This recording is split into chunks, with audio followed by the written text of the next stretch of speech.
Milá žena, používate vo svojom živote často vetu porušil alebo porušila si moje hranice? Som Zuzana Lešová, som koučka, mentorka a lektorka.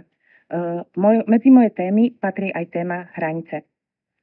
Sama som sa veľmi často dostávala do situácií, kedy som svoje hranice riešila až vtedy, keď som sa cítila úplne ohrozená.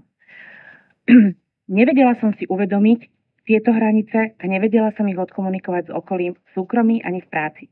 Dnes je to pre mňa jednoduchšie, aj keď stále sa učím. Ako s hranicami začať pracovať a ako si ich postupne uvedomovať, budeme spolu s Vierkou Divišovou hovoriť prvý deň konferencie Belong Summit pre posilnenie žien.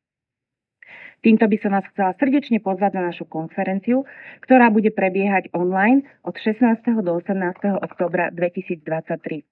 Zároveň sme pre vás pripravili aj osobné stretnutia v Košiciach, Trenčíne a v Bratislave. Tešíme sa na vás.